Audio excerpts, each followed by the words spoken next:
बीच में पहुंचे भीम आर्मी के राष्ट्रीय अध्यक्ष बड़े भाई विनय रतन सिंह जी कि वह भी आए और अपने ओजस्वी विचारों से सभा को संबोधित करें। जोरदार तालियों से इनका स्वागत करें। विनय रतन जी।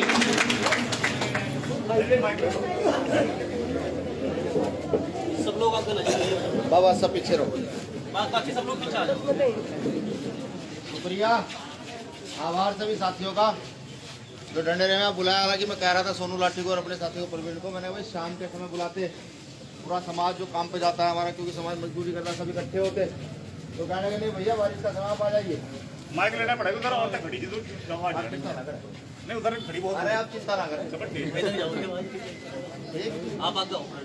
आप लोगों ने यहाँ बुलाया, इस प्रांगण में बुलाया, इतना आशीर्वाद दिया, सहयोग दिया, उसके लिए आभार। कुछ बातें समाज से करने आया हूँ और साफ स्पष्ट आदमी है, सब स्पष्ट आदमी पूरा देश जानता है कि भीम आर्मी का नेता चंद्रशेखर हो, चाहे आपके गांव में खड़ा हुआ प्रवीण हो या सोनू लाठी, सब साफ साफ बोलता है, स्पष्ट बोलता है। रिजल्ट की परवाह नहीं करते। रिजल्ट की परवाह करते तो CNRC में खूब लाठियां ना खाते। रिजल्ट की परवाह करते तो सदगुरु रविदास मंदिर का जो आंदोलन था दिल्ली का, उसमें खूब ना पिटते पुलिस में। रिजल्ट की परवाह नहीं करते, सच के साथ खड़े रहते हैं। फूले साहू अम्बेडकर की विचारधारा को स्थापित करने के लिए, सदगुरु महाराज की विचारधारा को स्थापित करने, यही लोग, ऐसे ही लोग हैं और इसी विचारधारा में काम करते हैं और जब तक जिंदा है इसी में करेंगे, क्योंकि पढ़े लिखे लोग हैं। पढ़ा इतिहास क्या है, ये भी पढ़ा गुरु महाराज ने क्या कहा। भाई सिर्फ धूपबत्ती जलाने का गुरु महाराज को नहीं समझ सकते ना, गुरु महाराज ने अपनी बाणियों में लिखा क्या ये पढ़ा। तो ऐसे ही लोग हैं, किसी को मेरी बात बुरी लगेगी उसके लिए पहले माफी मांग लेता हूँ। भाई बालक तो आप ही का हूँ, भाई खून आप ही का हूँ, सच बोलूंगा तो बुरा भी लग सकता है।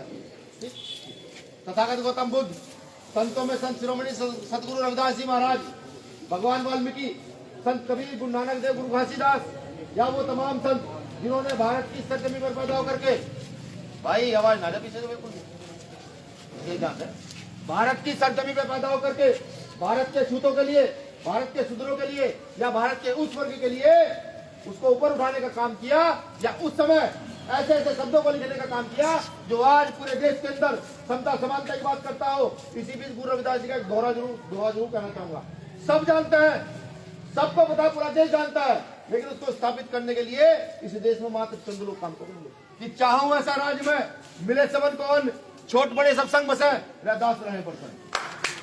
ये सदगुरु रविदास जी अब से 600 साल पहले लिख करके चले गए थे, लेकिन उसको स्थापित करने के लिए आज ये 21वीं सदी चल रही है, 21वीं सदी का सन 2022 चल रहा है।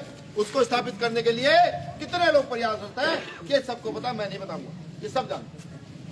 अब विशेष नमन उन महापुरुषों को जिन्होंने 21वीं सदी में महिलाओं की लड़ाई लड़ी, अछूतों की लड़ाई लड़ी, या मैं ये कहूं शास्त्रों के अनुसार जिन्हें शूद्र कहा गया है, मनुस्मृति के अनुसार जिन पर कोई अधिकार नहीं है, जिनकी बेटियों के लिए, जिन लोगों के लिए आज भी बहुत सारी जगह ऐसी है भारत में कि चलने की आजादी नहीं, उनके उत्थान का काम किया। ऐसे तमाम महापुरुष जैसे छत्रपति साहू जी महाराज, फूले साहब, शहरियार साहब, बिरसा मुंडा साहब, ललित सिंह यादव साहब, जगदेव प्रसाद कुशवाहा साहब, कर्पूरी ठाकुर साहब, ऐसे तमाम महापुरुषों को भी नतमस्तक होता हूँ, कोटि कोटि नमन करता हूँ। विशेष नमन करता हूँ सन 1950 के अंदर भारत के प्रत्येक नागरिक की स्थिति को बदल देने वाले, भारत के प्रत्येक वर्ग के व्यक्ति को अधिकार देने वाले, भारत की महिलाओं को सम्मान देने वाले, भारत के छूतों को चलने का, खाने का, पीने का, पढ़ने का, उठने का, बैठने का अधिकार देने वाले डॉक्टर बाबा साहब अम्बेडकर को भी विशेष नमन करता हूँ। अब विशेष नमन करता हूँ दीना महाराज साहब जैसे लोगों को। दीना महाराज जानते हैं 1856 की क्रांति के महानायक दीना महाराज वाल्मीकि साहब, जिन्होंने क्रांति का आगाज किया और इस देश के अंदर क्रांति की नींव रखी। हालांकि इतिहास के पन्नों में उनके नाम को धूमिल किया गया है, लेकिन फिर भी कुछ बहुजन इतिहासकारों ने उनके नाम को बताया और कहा कि अगर क्रांति की सही शुरुआत की तो दीना महाराज साहब ने की। क्रांति की शुरुआत कई किसी ने की तो आप ही के परिवार में झारखंड में 2 आदिवासी जन्मे थे जिनका नाम सिद्धू कानू था। उन्होंने भी अब से 1855 के तहत क्रांति की शुरुआत की। 30,000 लोगों के एक साथ कुर्बानियां दी थी आदिवासी समाज के लोगों, तो उनको भी कोटि कोटि नमन नतमस्तक करता हूँ। जितने भी सारे शहीद हुए, शहीद आजम भगत सिंह, अशफाक उल्ला खां साहब, ऐसे तमाम चंद्रशेखर आजाद जो आजादी की लड़ाई में जिन्होंने अपने खून का बलिदान दिया, ऐसे तमाम साथियों को कोटि कोटि नमन और नतमस्तक।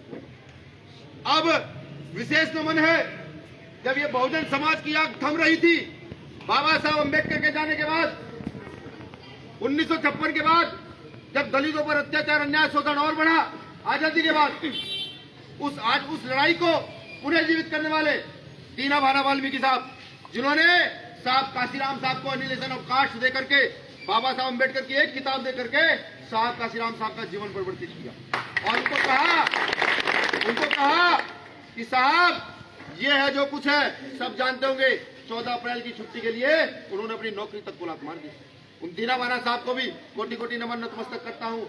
अब मेरा नमन उस महामानव को जिसने भारत की उन जातियों को जो मानसिक गुलाम थी, जिनके ऊपर राजनीतिक संपन्नता का कोई टेंडर नहीं था, कोई ठेका नहीं था, जो सिर्फ दूसरे के गुलाम होकर के संविधान लिखने जाने के बाद भी दूसरे के गुलाम होकर के उनके लिए राजनीति कर रहे हैं।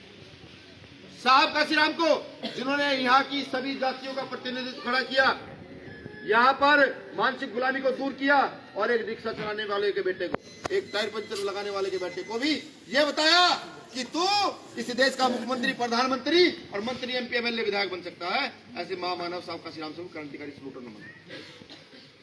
अब जैसा मैंने कहा कि मैं आपसे कुछ बातें करने आया हूँ, ये सही है कि सन 2015 में भीम आर्मी की शुरुआत की भाई चंद्रशेखर आजाद, हम दो लोग उस समय शुरुआत करने वाले, फिर कमल भाई मिले, मंजीत भाई मिले, महक मिला, मुन्नीलाल मिले, ये सोनू लाठी मिला, ये प्रवीण मिले, या किरत मिला और तमाम साथी जिनके नाम मैं नहीं ले पा रहा हूँ, ये सब मिले, बहुत सारे साथी मिले। एक व्यवस्था खड़ी की, व्यवस्था खड़ी करने के बाद अधिकारों का सिर्फ प्रयोग किया।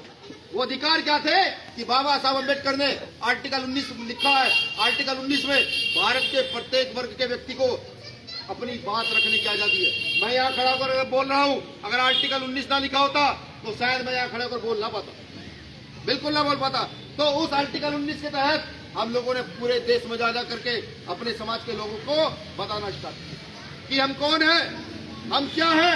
मैं उस समय याद करता हूँ सन 1972 के बाद का समय, जब काशीराम साहब नौकरी क्या करते थे पुणे महाराष्ट्र के अंदर, और उन्होंने देखा वहां पर बाबा साहब द्वारा स्थापित पार्टी के लोगों को ये कहा, रिपब्लिकन पार्टी ऑफ इंडिया के लोगों को, कि हम इस देश के हुक्मरान बन सकते हैं, हम वंचित वर्ग के लोग इस देश के हुक्मरान बन सकते हैं, और हम ही है वो लोग जो देश में न्याय, सत्ता, समानता को स्थापित कर सकते हैं, अदरवाइज कोई नहीं कर सकता। वो नहीं माने। वहां से साहब काशीराम साहब 1978 में बामसेव का निर्माण करके यूपी की ओर कूच कर देते हैं, उत्तर प्रदेश की ओर कूच कर देता है। उस समय ये क्षेत्र उत्तर प्रदेश के अंदर था, वो कूच करते उत्तर प्रदेश में, जाते हैं झारखंड, जाते हैं छत्तीसगढ़, जाते हैं मध्य प्रदेश, महाराष्ट्र और केरल, और बहुजन आइडियोलॉजी को पुनः स्थापित करते हैं। शायद उस समय बहुत कम पढ़े लिखे लोग होंगे जो महात्मा ज्योतिबा फुले साहब का नाम जानते होंगे, बहुत कम पढ़े लिखे होंगे तो छत्रपति शिवाजी महाराज का नाम जानते होंगे, ऐसे तमाम महापुरुष गुरु घासीदास जी का नाम बहुत कम लोग जानते हैं। उस समय की बात है। तो साहब काशीराम साहब ने यहाँ करके 1978 में बामसेव का निर्माण किया। बामसेव का निर्माण करके पूरे देश से गवर्नमेंट कर्मचारियों को एकजुट किया, एकजुट करके उत्तर प्रदेश के अंदर पूर्ण ताकत से सत्ता में अपनी सत्ता स्थापित। इसी बीच वो सत्ता स्थापित करने के बाद पुनः महाराष्ट्र गए। महाराष्ट्र जाकर नागपुर में उन्होंने कहा, जो लोग ये कहते थे कि फुले साहब अम्बेडकर की विचारधारा पर, इस समानता, समता, समानता की विचारधारा पर शासन नहीं किया जा सकता, कि मैं हूँ, मैंने फुले साहब अम्बेडकर की विचारधारा पर शासन सत्ता स्थापित कर दी। महाराष्ट्र के नागपुर में उन्होंने ये बात कही। बाबा साहब काशीराम साहब कहते थे 15 छोड़ 85 जोड़, जो जगदेव प्रसाद कुशवाहा को जानते होंगे, पढ़िएगा उनको। उन्होंने लिखा साहब कि 100 में 90 शोषित है और 90 भाग हमारा, यानी कि सीधी सीधी बात है, यहाँ की जल, जंगल, जमीन, जितना भी हिस्सा भारत के अंदर है, यहाँ की फैक्ट्रियों में, यहाँ की नौकरियों में 90% भाग शोषित वर्ग का होना चाहिए। नहीं हो पाया, बिल्कुल नहीं हो पाया। ये भी हमने कब पढ़ा, जब हमें बहुजन आइडियोलॉजी का पता लगा, जब हमें सदगुरु रविदास जी की आइडियोलॉजी का पता लगा। उससे पहले तो अंधेरे में थे, उससे पहले तो हाथ जोड़ना और नमन करना, जय भीम कह देना बहुत था, लेकिन नहीं, उससे कुछ नहीं हुआ। जब बाबा साहब अम्बेडकर को पढ़ा, जब साहब काशीराम साहब को पढ़ा, जब सदगुरु रविदास, संत कबीर, गुरु नानक देव को पढ़ा, जब इनको पढ़ लिया तो समझ आया अगर इस देश की व्यवस्था को सुधारना है, यहाँ पर वंचित वर्ग को ऊपर उठाना है, तो लड़ाई उसी प्रकार से लड़नी पड़ेगी जैसे कभी बाबा साहब अम्बेडकर फूले साहब ने लड़ी।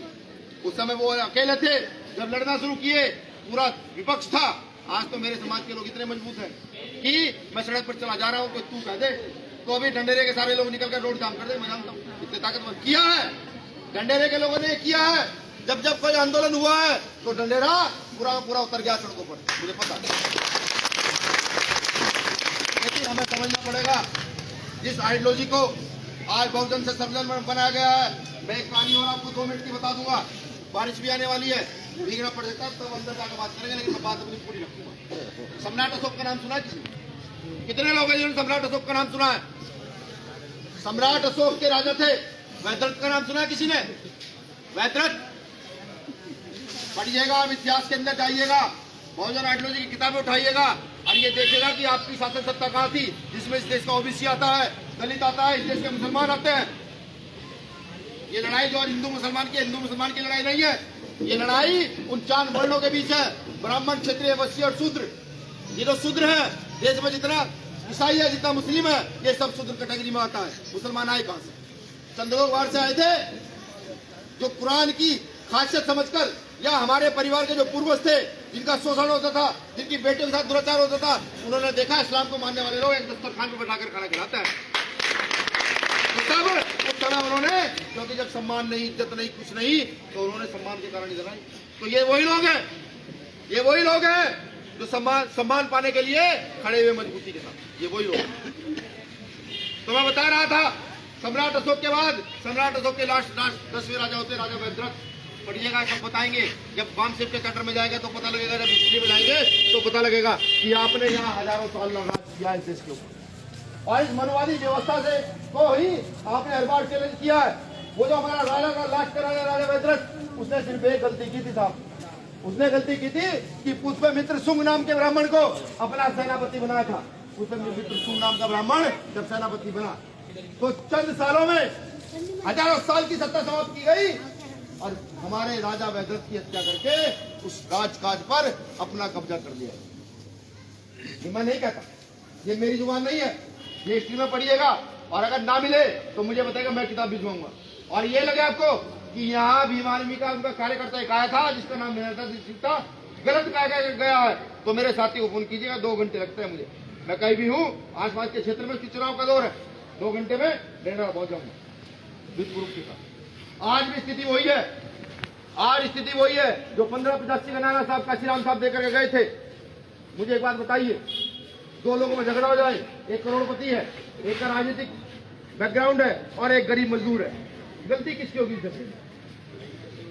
मजदूर की गलती होगी ना, चाहे मजदूर की गलती ना हो लेकिन मजदूर की गलती होगी। लेकिन हाँ, अगर वो मजदूर मजबूत है, उसके पीछे समाज का हाथ है और वो मजबूती से कानून जानता है, तो फिर फैसला होगा बराबरी का। और ये बात ध्यान रखिएगा, हमेशा कान खोलकर सुनिएगा, कमजोर मजदूर में फैसले नहीं होते, फैसले होते हैं बराबरी के लोगों में। इस बराबरी की लड़ाई में हम लोग, तो आज क्या सतीश चंद्र मिश्रा नाम का ब्राह्मण द्वारा पुष्पमित्र शुंग का जन्म नहीं हो गया है? बताइए, मुझे नहीं हुआ ऐसा। मुझे बताइए कितनी बहुजन आइडियोलॉजी में काम हो रहा है। मुझे बताइए टीवी डिबेट जितनी होती है प्रधानमंत्री के सामने भारत की दलितों की स्थिति के लिए, पूरे देश के सारे राजनीतिक पार्टियों के लोग वहां बैठे, तो हमारी तरफ से प्रतिनिधित्व करने वाला सतीश मिश्रा था? बिल्कुल था। टीवी डिबेट देखिए, क्यों हमारा प्रतिनिधित्व सतीश मिश्रा करेगा? क्या मेरे समाज में अब पढ़े हुए लोग नहीं है? आज मेरे समाज में पढ़ी लिखी बेटी ऐसी है कि उनका कोई मुकाबला नहीं कर सकता, बिल्कुल नहीं। मेरे समाज में पढ़े लिखे लोग ऐसे हैं कि उनका मुकाबला नहीं कर सकता, क्योंकि मैं जानता हूँ कि भूख की आग मेरे समाज में सही है, भूख की आग किसी मिश्रा, द्विवेदी, चतुर्वेदी इन्होंने नहीं सही है। इनके पास जो मनुस्मृति है आज उन्हें लागू कराने के चक्कर में मैं जानना चाहता हूँ, हाथरस का केस याद है? वो बेटी किसकी बेटी थी? बड़ी सवाल में वो हमारे घर की बेटी 6 दिन बड़ी तड़पती रही। जब टीम को पता लगा, दिल्ली के पर्दे से हिमांशु वाल्मीकि को भेजा हमने, भाई वहां जा। उसने कहा भैया स्थिति बहुत बुरी है, जीप तक काट, क्या दर्द नहीं होता हम लोगों को? कब तक ये होता रहेगा? जब तक वहां चंद्रशेखर भाई नहीं पहुंचे। भारत की राजनीति के एक राजनेता को श्रम न्याय पूरे देश के अंदर इस बेटी के साथ कितना बड़ा होता है। मैं कहता हूं अगर आप देख लेते हो उस बेटी के साथ, आप तो हो जाते, छोड़ देते, कहते जीवन छोड़ दे, छोड़ दूंगा आज के बाद सारा काम समझ के दे। जब चंद्रशेखर भाई वहां पहुंचे तब पूरे देश में हलचल पैदा हुई। ये गलत हुआ, ये गलत हुआ है। एक अनुसूचित जाति की बेटी के साथ गलत हुआ है, तब हलचल पैदा हुई। उसके बाद भी राजनेताओं ने सिर्फ हमारी बेटी की लाश पर राजनीति की, अधिकार दिलाने का काम किया। 1 साल पूर्व उसमें केस चला। वो 2 परिवार रहते हैं उस गांव के अंदर, मनुवादी लोगों के बीच में मौत का खतरा था। 24 घंटे वहां फोर्स लगा। 1 साल तक जब कुछ नहीं हुआ तो सूचना आई कि भैया चलने के लिए रास्ता नहीं है, रास्ते में गोबर मलमूत्र गिरा जाता है हमारे रास्तों में। तो शेखर भाई गए। मैंने तो अब तक जितना इतिहास पढ़ा है, जितना भी इतिहास पढ़ा है, पहला नेता ऐसा देखा जो सुबह जाने की घोषणा करता है, शाम को वहां पहुंचता है, रात को वहां सड़क दिखाई जाती है, उनका खौंजा दिखाया जाता है। तो मैं जानना चाहता हूं, आप मजबूत लोगों के साथ रहोगे या उन लोगों के साथ रहोगे जो 5 साल में आते हैं? अपने दिल पास करके सब लोग बताएगा ईमानदारी से लोग किसी खड़े। अब से 5 साल पहले, 4 साल पहले क्या व्यवस्था ये नहीं थी? जब गांव में 2 गुटों में झगड़ा होता था या 2 जातियों में झगड़ा होता था तो नेताजी के पास ट्रैक्टर ट्राली भर के जाते थे। ट्रैक्टर ट्राली भरी चले गए, माए बहने गई, पूरे दिन भूखे तड़पे, कहा नेताजी या तो कुछ नहीं होता तो फैसला ही करा दो। आज भाई नेताजी कुछ नहीं होता फैसला करा तो बच्चे जेल चले जाते। आज ऐसा नहीं है। आज जो कोई गलत करता है ना तो नेताजी अपना कुर्ता चढ़ा के कलप वाला भागे हुए आता है गाँव में और पूछते क्या हुआ। अब ऐसा नहीं है। अब भीम आर्मी ने गाँव में मोहल्ले में नेता तैयार किया। अरे सतगुरु महाराज का आशीर्वाद है, जिसके गले में ये पढ़ाओ ना, वो चाहे वसील हो, वो चाहे तिलक हो, वो किसी भी धर्म का व्यक्ति हो, लेकिन जब ये पढ़ा होता है ना तो यहाँ के कप्तान को, मजिस्ट्रेट को पता लगता है ये लोग न्याय के लिए लड़ने वाले लोग हैं, इनको दबाना मुश्किल है। ये जेल जाने से नहीं डरते। इनके नेता 1.5-2 साल जेल रह कर आ चुका है। अब आप सोचिएगा, समझिएगा कि वो जो गटर में मरने वाले लोग हैं, जानते हैं गटर जिसमें टट्टी, हम लोग सुबह पूरे दिन पता नहीं क्या क्या खाकर और सुबह अपना पेट खाली करते हैं, और मेरे परिवार के लोग उसमें सुबह घुसते हैं, गटर साफ करते हैं। जो सब मरने वाले लोग हैं वो कौन है, याद कीजिए, बोलिएगा मत।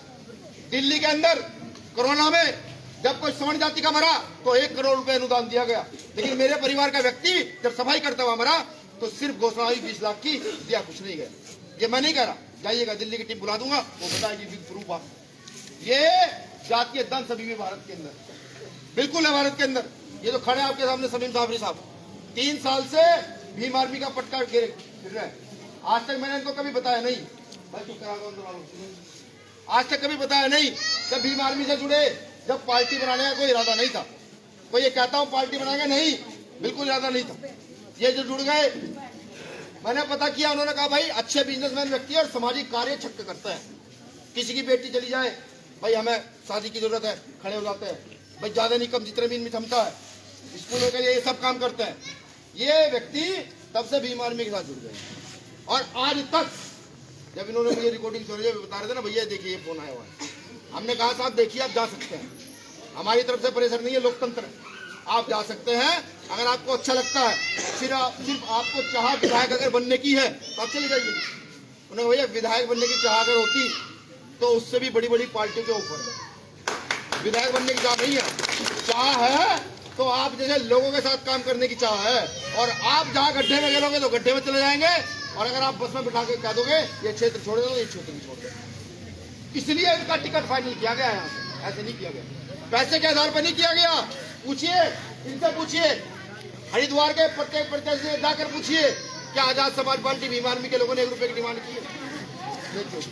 डिमांड की है तो एक डिमांड की है कि जब समाज जिता करके भेज देगा, जिस रास्ते से हम चल कर आए हैं ये रास्ते पक्के हो जाने चाहिए। डिमांड की है तो एक की है कि वे जो सफाई कर्मचारी मेरे परिवार के लोग 16 घंटे नौकरियां करते हैं, सुबह 4 बजे निकलते हैं, शाम को 11 बजे घर में घुसते हैं, उनके सरकारी होने की मांग अब करनी पड़ेगी।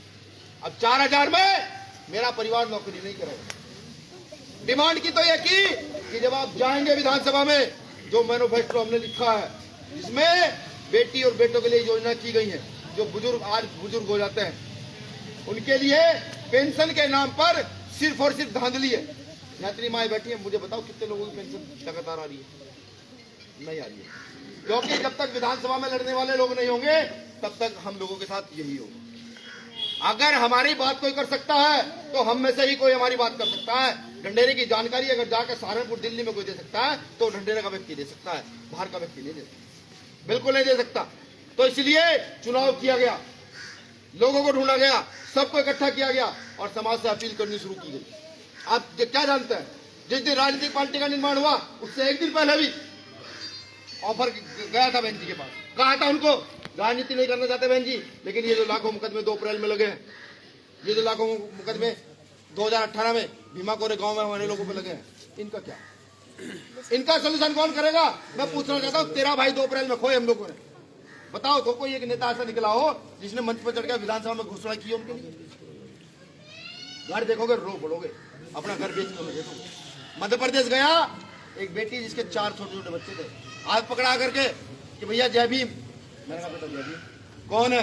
भैया काम करना चाहती हूँ। हमने पूछा कौन है?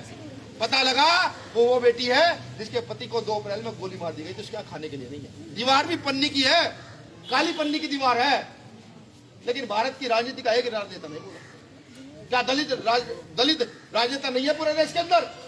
है, बिल्कुल। लेकिन आज भारत की राजनीति को पैसों पर आधारित कर दिया गया है, पूंजी पर आधारित कर दिया गया है। मैं जानना चाहता हूं, कांग्रेस ने इस देश में मिड डे मील सिस्टम दिया, क्या कांग्रेस में दलित नहीं है? बताइए ना। बीजेपी जो आज सफाई कर्मचारियों के, मेरे परिवार के घर जाकर पैर धो धो के पीती है, उसे पूछे ना कोई, अबे तुम जब मेरे परिवार के जाके घर जाके पैर धो धो के पी रहे हो, उनको सरकारी क्यों नहीं कर देते? उनके रहने खाने की व्यवस्था सही क्यों नहीं करते? वो नहीं की जाएगी, क्योंकि उनकी राजनीति से चल रही है। उनकी राजनीति धर्म के नाम पर चल रही है। व्यवस्था की है। अगर ताकत में आ जाते हैं ना, सतगुरु महाराज के आशीर्वाद से हम बताएंगे राजनीति कैसे चलती है। हम वही बाबा साहब अम्बेडकर के औलाद है, साहब काशीराम साहब के सिखाए हुए लोग हैं, वही है, जिद्दी लोग हैं, नहीं डरते किसी से भी। अभी एक पार्टी के क्या, बसपा पार्टी के कार्यकर्ता ने ये कहा कि मूछे गुंडे रखे हुए हैं। इन्हीं गुंडों ने हाथरस की घटना पर पूरे देश को हिलाया था। इन्हीं गुंडों ने सतगुरु महाराज का घर जब तोड़ा गया, 700 साल पुराना घर, क्या समझते हैं 700 साल कोई कम समय होता है क्या? जिस घर को पुरातत्व विभाग के तहत जा करके नवीनीकरण होना चाहिए था, उस घर को जब तोड़ा गया तो इन्हीं मूछों वाले गुंडों ने दिल्ली को हिलाया था और ये कहा था स्वाभिमान के साथ समझौता नहीं, सतगुरु महाराज से हमारी आस्था जुड़ी हुई। ये लय 2 महीने वो लाठी डंडे खाए, नहीं डरे और डरेंगे भी नहीं, क्योंकि मुझे पता है कि आज अगर हम डरे तो कल आने वाला हमारी जो नस्लों का भविष्य है वो अंधकार में है। अभी 1 फरवरी का अखबार निकला है साजिलाबाद से, उसमें साफ साफ लिखा गया है कि इस देश को हिंदू राष्ट्र घोषित करके यहाँ का संविधान बदला जाएगा। कौन सा संविधान बदला जाएगा? मनुस्मृति पढ़ी है कभी? ये जो एंड्रॉइड फोन लिए हुए हो पढ़ी है? पढ़िएगा, आप लोगों को अपनी हैसियत का पता लगेगा, हमारी हैसियत क्या। आज तो हम अच्छी कुर्सियों में बैठे हैं, अच्छा मंच लग गया है, खाने के लिए सारी चीजें हैं, लेकिन जब मनुस्मृति पढ़ोगे तो पता लग जाएगा। अब तक तो मेरी जीभ काट लिया थी मनुस्मृति के अनुसार, जब मैं बोल रहा हूँ मेरी जीभ काट लिया थी। सुनने वालों के कान में शीशे पिघला कर डाल दिए जाते, उस व्यवस्था को उन्हें लागू करा देना चाहते। और समझिए, जानिए, सोचिए कि व्यवस्था जो बदल रही है, जो बाबा साहब अम्बेडकर ने 1950 में जो संविधान दिया था ना, वो 5000 साल की मनुस्मृति की गुलामी के बाद दिया था। ये भी मैं नहीं कहता, ये भी लिखा हुआ है, ये भी बहुजन आइडियोलॉजी के लोगों को पता है। 5000 साल की गुलामी के बाद हमें भारतीय संविधान के रूप में ग्रंथ दिया गया जिससे समानता का अधिकार मिला। लेकिन क्या हम सोए हुए लोग नहीं है? नहीं है सोए हुए लोग। सन 2019 में दिल्ली की गलियों पर भारतीय संविधान की प्रतियों को जलाया जाता है, आरएसएस के लोगों के द्वारा जलाया जाता है। मुझे जवाब दो, कितने लोगों ने डंडे से उठकर यहाँ आंदोलन किया या डीएम से वो मांगी, या जिसको आपने जिता कर भेजा उसे पूछा कि दिल्ली की गलियों में संविधान जलाया गया, तुमने क्या एक्शन लिया? विधानसभा में कितने लोग रहने वाले थे? नेट खंगालना, मेरे जाने के बाद नेट खोलना, यूट्यूब खोलना, यूट्यूब से पूछना, गूगल से पूछना कि कितने लोगों ने उस समय आंदोलन किया हो। भाई जिस सेलिब्रिटी ने आंदोलन किया होगा वो तो आएगा ना, अगर विधानसभा में आवाज उठी होगी तो आएगा ना। पूछना और फिर अपने जमीर से पूछना, बिल्कुल पूछना, अपना इतिहास याद करके सोचना कि हम किस व्यवस्था की ओर जा रहे हैं। या तो लड़ने वाले लोगों के साथ खड़े रहो, वरना गुलामों के साथ खड़े। ये तो हमने तो तय किया है, बिल्कुल तय किया है। हम तो जिंदा 1 लाख के हैं और मरे हुए 1.25 लाख के हैं। अगर हम जिंदा हैं तो भी सिर का दर्द है, और कल हमें मार दिया जाता है तो भी सिर का दर्द है। किस लिए? अपने जैसे लोग तैयार किए पूरे देश के लिए। 24 राज्यों में भीम आर्मी का डंका बजता है। यहीं से कोई घोषणा करूं तो अगले 3 घंटे में 24 राज्यों में असर पड़ेगा। अगले 3 घंटे के अंदर। ये ताकत है आपके परिवार में। ऐसे तमाम चीजें, कुछ थोड़ा सा वो डाल दूं प्रकाश की हमने योजना महत्वपूर्ण क्या है। महत्वपूर्ण योजना पहले बेटी और बेटों के लिए बता दूं। बेटी के लिए 18,000 रुपए सालाने की योजना तय की है वजीफे के तौर पर। पढ़ाई में बहुत सारी दिक्कत आती है, क्योंकि हमें पता है खासतौर से दलित और मुस्लिमों की बेटियां वो सिर्फ फंड ना होने की वजह से नहीं पढ़ पाती है। तो उसके लिए व्यवस्था की गई है। बेटों के लिए भी यही व्यवस्था की गई है, एक लैपटॉप और एक 18,000 रुपए सालाना। जो 25 से ऊपर की बेटियां हैं जो शादी के बाद घर चली जाती है, उनके लिए साल में 6 सिलेंडर फ्री। और ये जो मैं बता रहा हूं ना, इसको कोई भी सरकार कर सकती है। कोई भी, जो भी सरकार है वो कर सकती है, लेकिन करने का अगर मन हो, अगर समता समानता की बात करने का मन हो, अगर मजबूर लोगों को मजबूत करने का मन हो, तो कोई भी कर सकती है। और किस पैसे में कर सकती है? जो करप्शन के नाम पे खाया जाता है। ये जो आपकी गली